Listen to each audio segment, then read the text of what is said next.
All right. We are back. Fink's Art of Boxing with another live boxing retrospective, continuing our series with Jermall Charlo. Let me check the audio.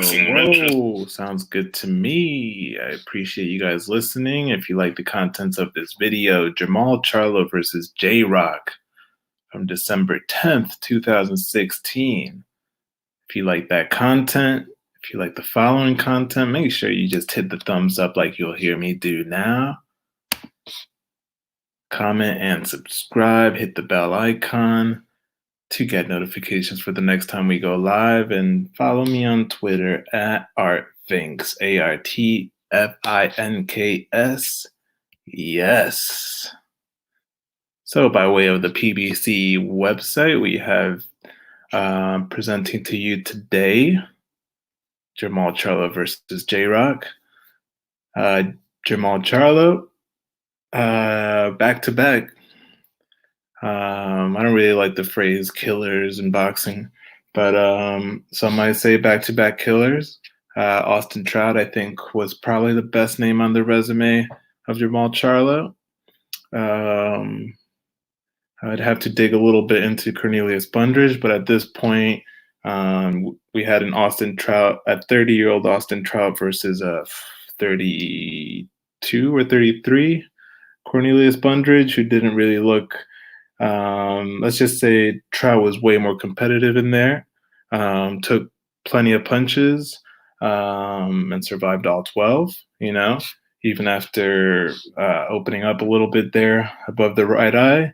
I might have to say that was my favorite performance that I've seen so far in this retrospective series. Even, you know, I'm a big fan of knockouts and early knockouts, even if, like, you know, the fight's competitive or the guys are throwing down. If it's going to be an early night, I'd rather see it that way. My favorite fight of the year so far is Guajardo versus my man Clay Collard, who won that fight. Should have been a first round stoppage. I think that's the only problem with that fight this year, is that it kind of missed an opportunity there just for a stoppage. But that fight also proves sort of like, you know, people are not really a fan of stoppages sometimes. You always get someone to say that's probably a little too early. That fight could have been stopped. Instead, we saw why certain fights get stopped when they do, because that went into the second round, and more of the same. But in the Trout fight, Charlo showed a lot of skill. Maybe the defense was a little lacking as opposed to previous fights, even though I think he still had underrated defense even in that performance. Able to corner a man. If anything, his offense really bailed him out. And if you're going to underestimate his defense, I think you should at least overestimate a little bit how good of an offensive boxer Jermall Charlo is. And so we're going to get into this fight to see exactly how good of an offensive fighter Jermall Charlo is. Very fierce rivalry coming into this one. Julian Williams calling out Jermall Charlo. Yeah, both guys, definitely no love lost between them. A little bit about this bout, tail of the tape. Julian Williams coming in at 22-0 with only one draw. 22 of those wins coming by, 22 wins, I think, 14 coming by way of knockout. Jermall Charlo, 24 wins, 18 by way of knockout. So pretty neck and neck right there. It's going down Julian Williams' resume. Nothing stands out immediately in his last 5 or 6 fights, although he is coming off of a 3-fight knockout stoppage streak. So Jermall Charlo, his streak ended with Austin Trout, but before that he had a back-to-back knockout streak. Julian Williams, 5'10", Jermall Charlo, 6 feet tall. The reach advantage just an inch for Jermall Charlo. Julian Williams, we know him and we love him in this channel for being an astute boxer. I don't really want to bury the lead here, but we know Jermall Charlo as a jab first offensive fighter with power. So let's see how it plays out. For anyone who hasn't watched it, it might be interesting for you. I'm just going to call it, and then I'll call it a night. But thank you guys for listening. Make sure you hit the thumbs up, comment, shout yourself out in the chat section. Let me know what you guys think of this content. And I'm going to mute just in case I have any background audio. But first, water.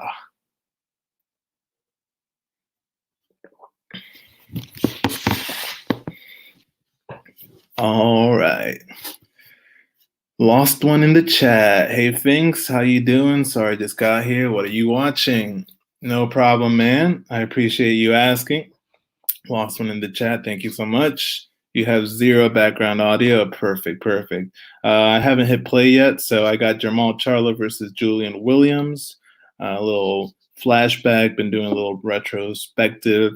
I thought I'd start with Jermall Charlo because, why not? I think he's still a really good champion. I almost want to call him a prospect because I still don't think he's reached his potential. But right now we're still with Jermall Charlo in the 154-pound division. And yesterday we covered Austin Trout. Otherwise, everything's going all right for me. You know what I'm saying? Filing for unemployment aside, I've been just trying to keep the positivity up and work on my own personal stuff at home. I actually have a meeting tomorrow morning on Zoom. So, yeah, man, a lot of people on Zoom trying to get meetings done. I might actually move over some professional stuff onto the YouTube and Twitch. But yeah, I got to get that started pretty soon. And I should get this video started. So thanks for joining me. Appreciate you. Lost one. Now we're going to watch Julian Williams versus Jermall Charlo. Julian Williams, like I said, 22 wins, 0 losses, 1 draw, 14 knockouts, 1 no decision. Brandishing the X, crossing his arms in his corner, the red corner. From Philadelphia, like Bernard Hopkins, give him the X. Breadman in the corner, Coach Breadman. Then you got Jermall Charlo, Ronnie Shields. Jermall Charlo coming into this fight, 26 years old only, man. I feel like this was late 2016. We might as well say 2017 for all intents and purposes. 24 wins, 0 losses, 18 knockouts. Let me get back to the chat. I haven't watched a lot of the Charlos. I need to jump on it. Positivity, man, all the way. Says Lost One. There's only the ready and the unready. Yes. I've been trying to stay ready, but last couple of days haven't done much working out. They over in the New York area, and they implemented hold on, let me pause this video. They implemented the lockdown, so I'm definitely not going out as much. I went to the park for a run the other day, and there was just too many people, man. I felt like I was going to catch something, but yes, sir. But yeah, man, watch the Charlos. I've been going back and forth whether I should have started with Jermall Charlo, but I think I don't want to compare blood relatives here, but something about what I like about Jermall's style is that it's consistent, everything starts off the jab, and he gets wild a little bit, but I think it's mostly on the inside, and those that can expose it are the ones with good footwork. But I can't even say exposed because they don't really jump on it. Like Austin Trout was making Jermall Charlo miss, and then straight punches from the left and the right hands would come shooting out towards Trout, and he just couldn't really capitalize. There was always the reach advantage. And one thing I noticed in that Austin Trout fight with Jermall Charlo when we covered it yesterday was just how fast Jermall Charlo, Big Charlo was getting that jab off, and then the right hand was coming out just as fast, and that was trouble for Trout, man. So I think out of the three sort of recent fights that Trout had, because that was maybe 2 years, 2 or 3 years after the Trout faced Canelo and Erislandy Lara. The one thing about Charlo's performance as opposed to like Hurd and as opposed to his brother's performance is that Charlo never seemed like he was troubled. Hurd won impressively, but he also lost a lot of rounds. I didn't really see Jermall Charlo losing rounds like that. Um, maybe when Trout was doing well on the back foot defensively and Charlo maybe taking the round off, not really cutting him off like that. But for the most part, most of the time, 8 out of the 12 rounds, Jermall Charlo was cutting off Austin Trout. So let me get this going now because my computer is probably going to die in the next 40 minutes. So 19-minute video, this one on the PBC website. Let's start round one. Last one says, who would you recommend watching first? I like watching a whole career from start. Or would you say both guys? My problem here with Jermall Charlo is that they started in 2008, so it's kind of tough to find the debut. It's mostly going to just be like, home recording sort of style. I watched the Hurd fight. It was a good fight. Yeah, Trout versus Hurd. Trout's just a great journeyman. Yeah, man, go check out my videos. The fights I covered are pretty awesome. There's a stint where Charlo became, I think, the IBF mandatory at 154, and then he sort of took a break from 154, just moving up and waiting his turn. So he was taking fights at middleweight just to stay ready. And then he would come back. I think then he would come back at his interim status, and then he'd face Cornelius, and this is where we are now. He'd defend once, and then he'd defend against Trout, and now he's defending against Jrock. So let me hit that up. I'll get back to you guys. I appreciate you listening and commenting. Everyone else, make sure you hit the thumbs up, comment, subscribe, and hit the bell before you go. Follow me on Twitter at @rfinks. This is Jermall Charlo versus Jrock from December 10th, 2016. Round one is in effect. All right, Jrock looking like the busier guy in there. Throws the first jab. Some upper body movement, some bouncing on his toes from Jrock. Jermall Charlo just moving laterally here. Both guys sort of holding their ground in the center of the ring. Lead left hook by Jermall Charlo just lands on Jrock's guard. I think Jrock sort of tags him there with one of the two jabs he shoots. Now Jermall Charlo not to shy away from a jab battle. He shoots his own. I think he catches one there. So far I got Jrock though with 2 minutes and 20 left. Looking like the more busy, faster guy right now. Trying to counter Jermall Charlo's jab with his own right hand. Tries it again. Both guys miss.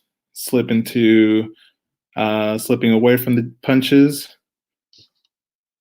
Jrock trying to establish his jab again. Ooh, Jermall Charlo trying to offer his own right hand. Sneaky, sneaky, very sneaky.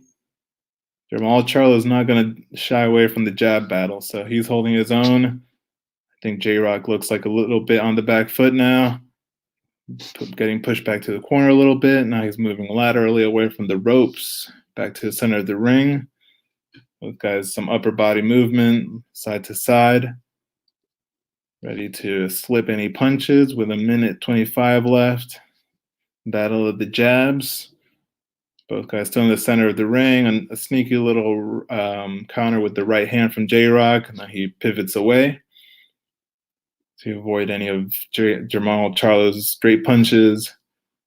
Jrock doing well to keep the distance. Very good first round for Jrock here. Very tough to win rounds from Jermall Charlo, especially if he's jabbing. Now they're clinched up on the ropes. Julian pushes him off, and then the referee steps in to break him up. 45 seconds left. Back to the center of the ring. A 1-2 to the body by Jrock, which just misses as Jermall Charlo steps back. I'd say this is a Julian Williams round. No significant punches landed by Jermall Charlo. Good counter there with the jab to parry the jab from Jermall Charlo and then shoot his own jab. 20 seconds left. No real significant punches by Julian here, and he definitely looks smaller compared to Jermall Charlo. Big wide hook, misses by Charlo. Jab sort of lands there, but for the most part, that was a Jrock round. Right into round 2 with this feed. I'll get back to the chat after this round. See how my computer battery is doing there. Julian starts with a lead hook and then a jab that just misses, a little wide of the mark. Hopefully he doesn't forget to keep jabbing with Jermall Charlo, who's now getting that jab percolating. One upstairs, one downstairs. We didn't really say who was this wasn't even the main event. The main event is Abner Mares, by the way. I think at Super Feather, if I'm not mistaken. Round 2 right now, both guys are clinched up with 20 minutes and 20 seconds left, or sorry, 2 minutes and 20 seconds left. Referee breaks them up, and they're in the center of the ring. Both guys feigning a little bit. Julian Williams moving side to side, and then shoots a wide right hook and pivots away. Good defense here by Charlo. Oh, knocks him down with a jab. Sort of like a balance shot. Oh, he is a little wobbly after that, though, too. Wow. Yo. Oh, no. Wow, he just pressed the button on his chin and down he goes. Comes up wobbly, too. All right, Charlo's going for the kill here. Wide hooks, though. They get clinched up. Julian Williams clinching them. Shoots to the body. Good inside fighting. Julian chiding him on. Eats a jab instead. Charlo backs up a little bit, lets him breathe a little bit. Gets back to his straight punches, gets clinched up. Julian fighting a little dirty here, clinching up the left arm of Charlo. They get to the center. They get pushed back to the ropes. Referee breaks them up. Julian's still in the corner a little bit here. Tries to counter, slip and counter Charlo's jab with 55 seconds left. Oh, Charlo's too big for that, man. He just pushes Jrock off, who tries to clinch. A little jab to the body.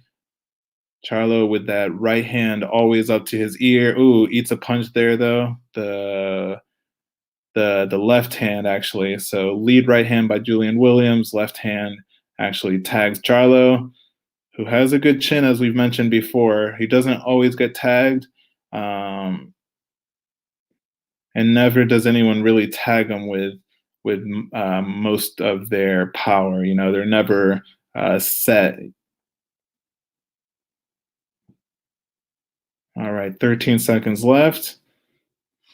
Charlo round, obviously.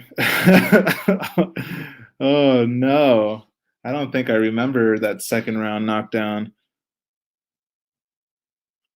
Wow. All right. There you go. Let me just get back to the chat. Appreciate it. Right. Nah, man, don't worry, Lost One. I appreciate it. Random question. You watch Michael Hunter? Didn't really follow him until the Povetkin fight. It made me a massive fan. Any fights you recommend? Same thing with Hunter, man. I like Hunter, and the Povetkin fight was probably the one I would recommend. Let me see. I'd have to actually look at his. I don't really keep up with him like that, but we can do one here. Out of the fights I have watched.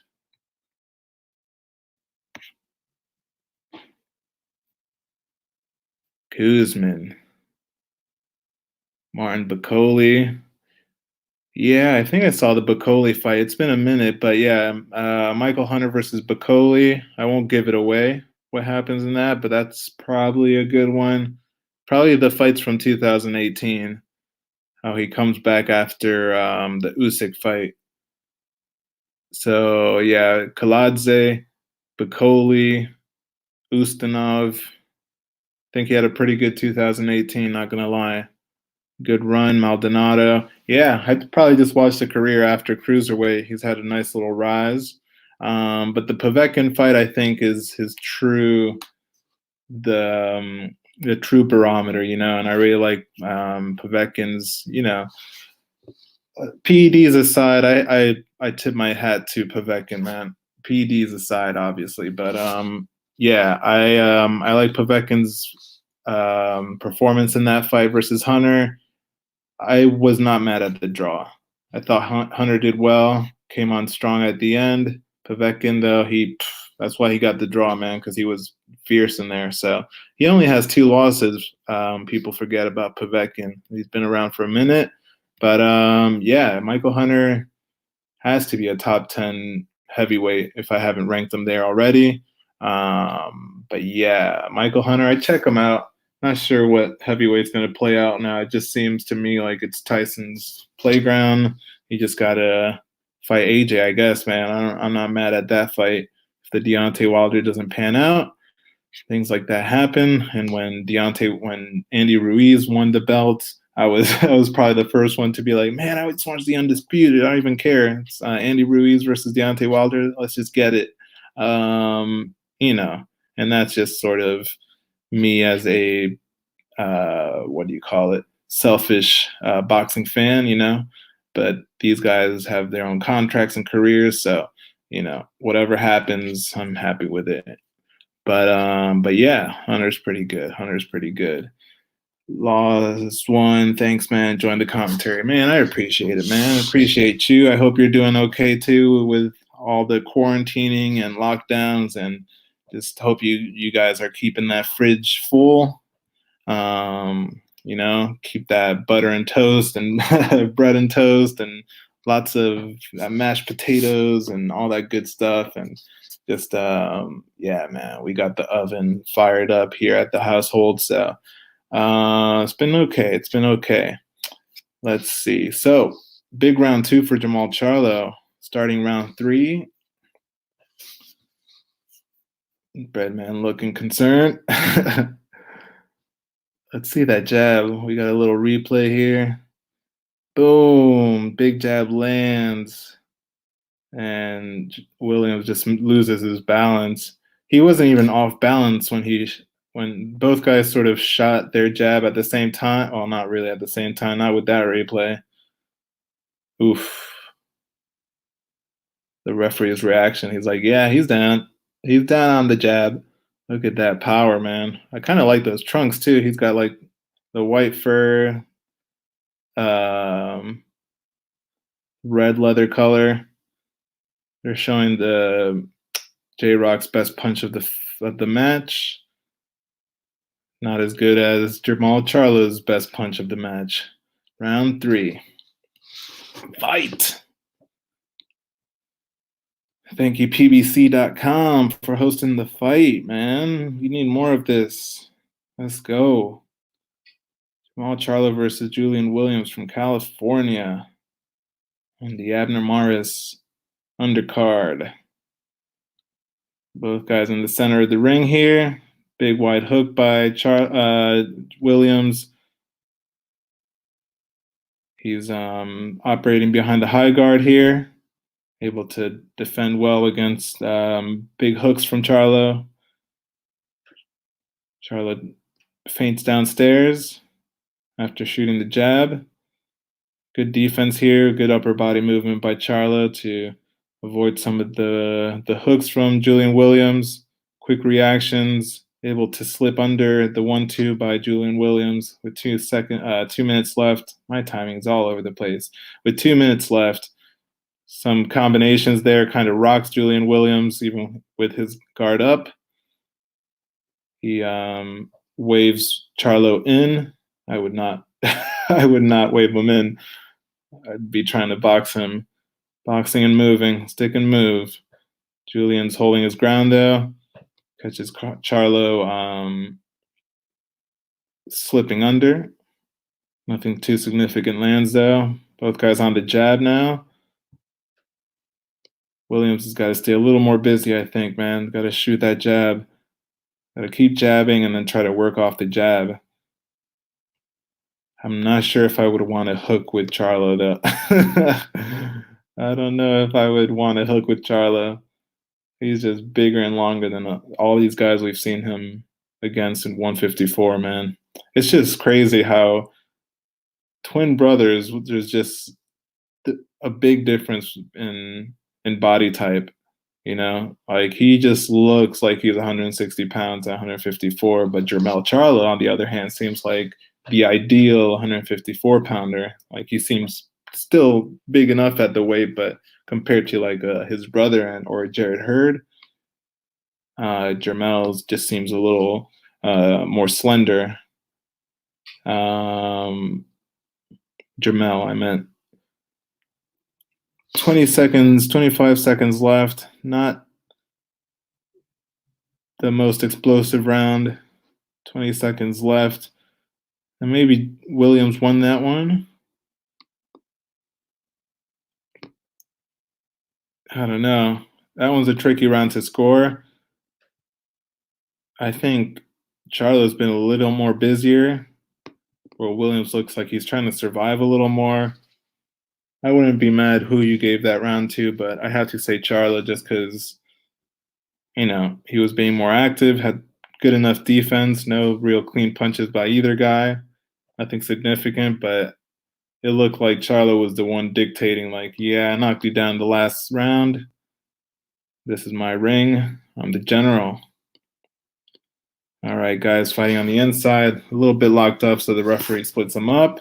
Start of round 4, 2 minutes and 40 seconds now left. Center of the ring, both guys. Charlo catches them with a jab as they both try to exchange jabs. I'd say Charlo won the exchange there. Williams tries to pivot into a right hand that just hits the guard of Charlo. Charlo with a jab downstairs. Williams not really returning anything. Feints the left, shoots the right, which hits Charlo's guard. This is trouble, man. Charlo's guarding very well, and now the straight punches are landing. So once that happens, now the right hook just grazes Julian Williams. It's got his attention, man. You see every punch that just misses by Charlo has Julian Williams' eyes wide, the F open. The one misses, the 2 lands for Jermall Charlo, who catches Williams on the back foot with 1:40 left. Good right hand there. Has Williams shoots a 1-2. The 1 to break the guard, the 2 comes in, just catching Charlo. But again, man, that if he's got underrated defense and his chin is definitely something to rate, man. Williams at least is sitting a little bit on his punches. A little bit more than Trout was in the last match. And this is why I'll wager saying that Charlo's got a pretty good chin as well. Both guys missing here with straight shots, holding their ground, doing well to slip punches. Julian slips, Charlo guards. Julian slips, almost gets caught with a left hook. He's got his right hand a little low there for my liking, kind of behind a Philly shell. Looking to parry punches with that backhand. A little worrisome, I think. I would just keep the guard up and keep moving. Stay away from the power like Trout did. Trout was very good at keeping the power off. He was getting tagged, but he was able to move away from a lot of those punches. And at the end of it, he said, I'll eat all the jabs as long as I survive all 12. Nice little uppercut there, lands by Charlo. I don't know what people say that. Oh, nice counter there by Williams.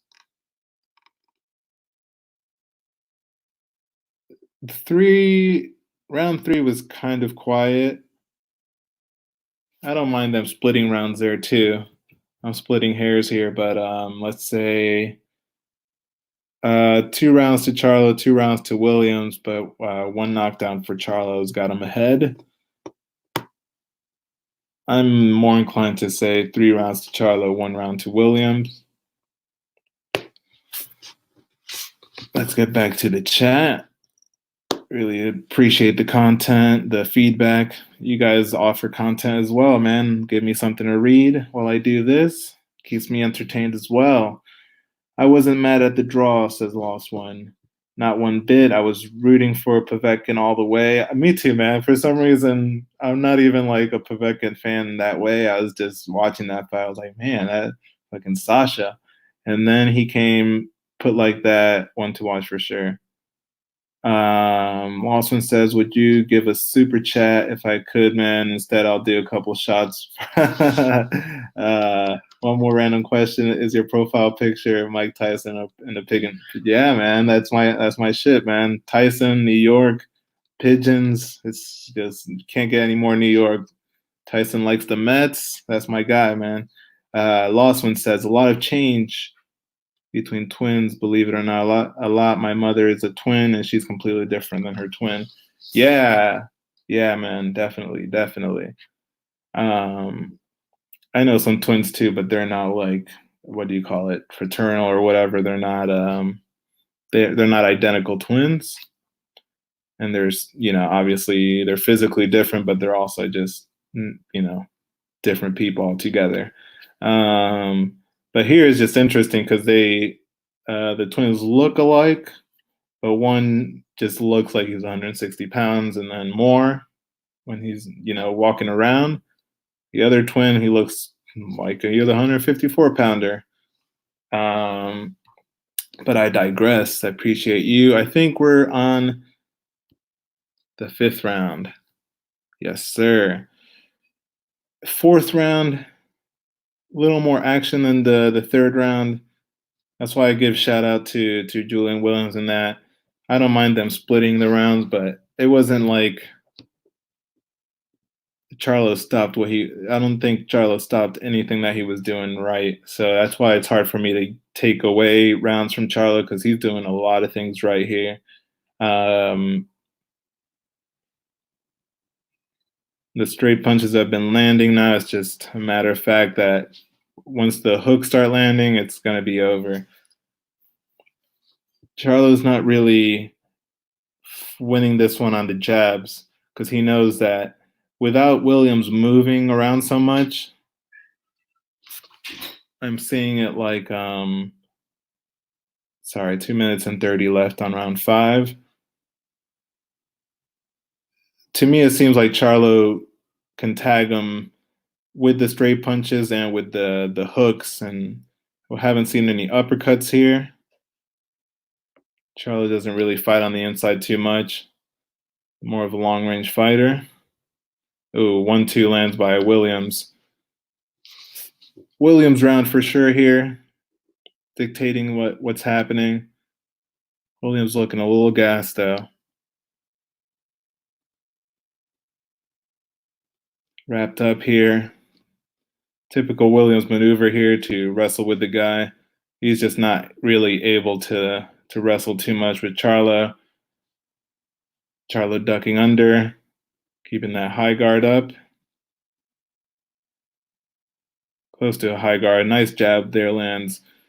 Williams not really moving side. He does well to pivot after combos, but he's sort of also in Charlo's grill, where Trout was doing well to just get the F out of Dodge, like wasn't really sitting in with oh no.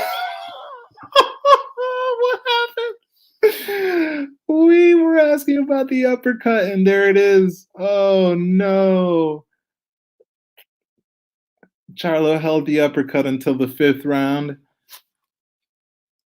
Oh no. There's no reason for inside fighting there. If he's able to throw uppercuts at range, he pushes Williams off. And that wasn't even a knock. That was wow. I gotta go back to see what the heck. Wow.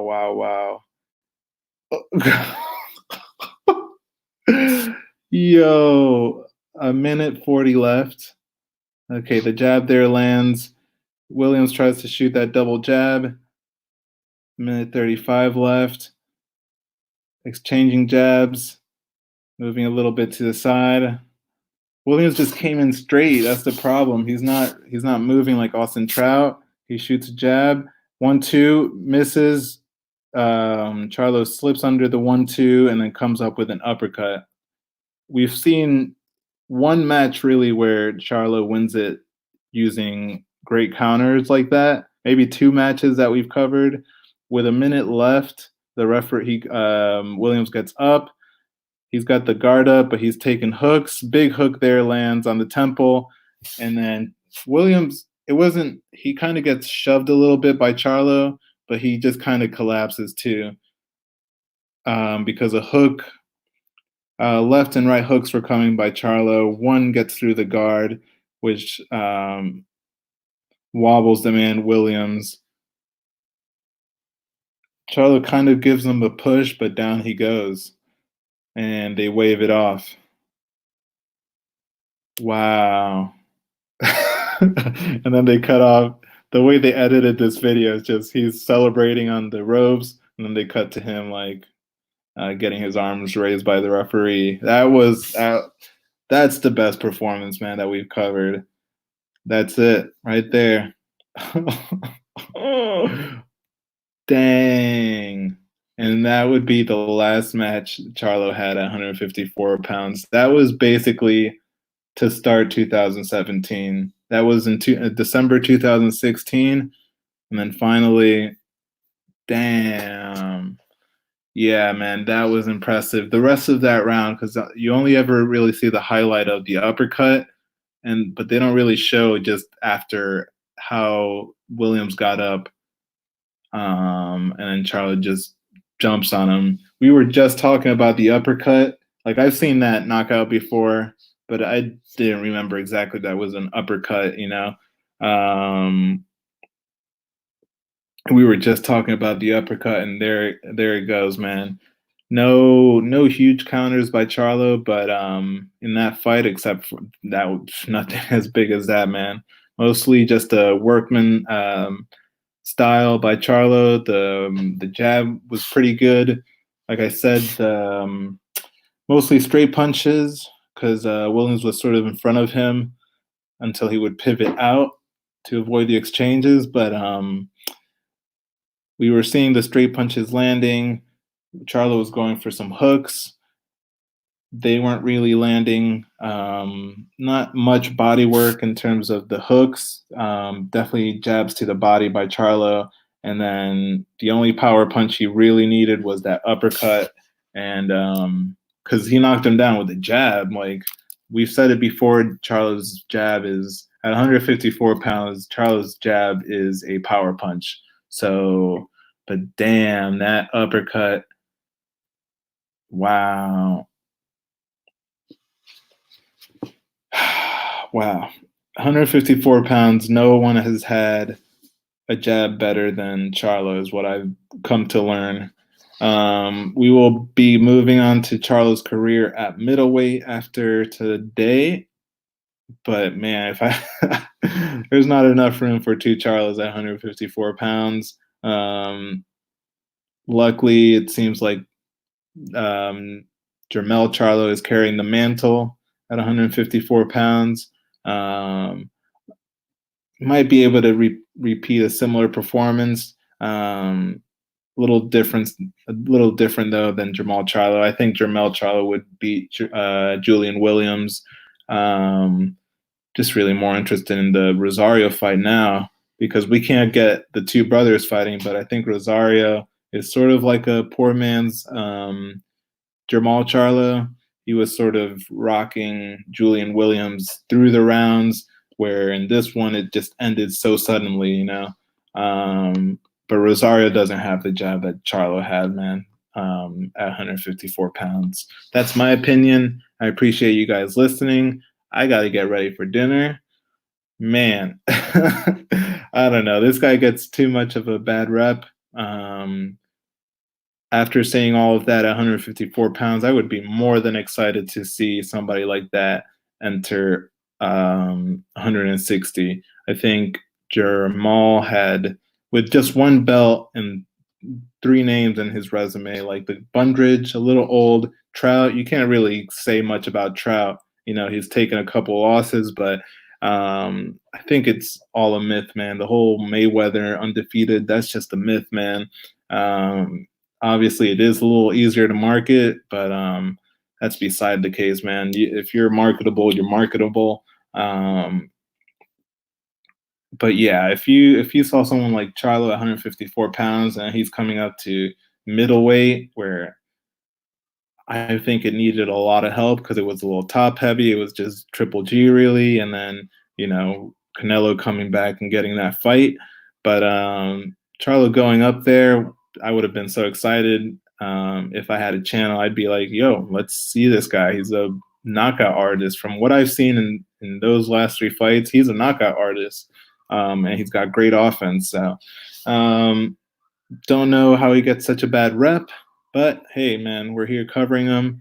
Not much else to do because I'm not gonna. I guess I've been saying every day on my Twitter that I'm gonna cover the e-boxing by the WBSS. If you guys don't know in the chat, the World Boxing Super Series is carrying on a fight night style heavyweight tournament. So e-boxing, and yeah, man, Mike Tyson just knocked out Butterbean. It's kind of ridiculous. I'd say I maybe cover it for the content, but I just can't really watch.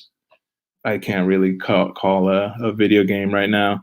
This is more exciting or more interesting to me. So, Lost One, thank you so much for joining me in the chat. This is Finks Art of Boxing. Make sure you hit the thumbs up if you like the contents of this video. Share this channel with your boxing forums, community, and social medias. You guys can follow me on Twitter at ArtFinks, ARTFINKS on Twitter.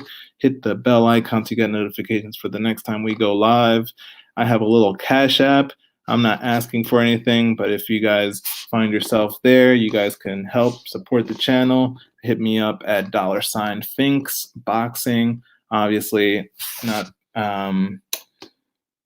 twisting your arm, but any support helps, obviously, and just your comments alone, that makes me happy, makes me want to keep doing these videos. So that is the last video of Charlo at 154 pounds. The next fight that we'll cover will be the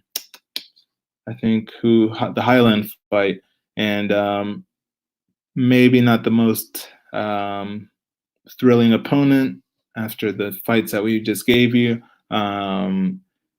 But yeah, man, I would have either covered the Hogan or the Highland fight. I've covered Hogan before, and I'll make that video public after I finish this series. But for now, we'll do Highland next, and then we'll do the Korobov, the most controversial fight that Charlo's had, and finally end it with the Brandon Adams. No, sorry, we'll get Highland, and then we'll get, who am I forgetting? Hugo Centeno, who was on this undercard here at the end of 2016. Hugo Centeno had been campaigning already at middleweight and super middleweight. So still pretty big frame on the guy. That's also another explosive performance, but we'll get into it. I can't wait to cover that fight. But yeah, tomorrow we'll do Highland, and then Centeno, and then finally the Korobov, and then I'll make the Hogan fight public again so you guys can check it out, and we'll find another fighter, man. It's tough to find the early fights of a lot of these guys, especially if they've debuted in the early aughties. But yeah, let me not ramble for too long. Appreciate you guys listening. Shout out to Lost One, everyone else listening. Leave a comment now or in the future if you can. Follow me on Twitter at ArtFinks. Share this channel with your communities, and I hope you enjoy the content. Best of luck, everybody, and bless up.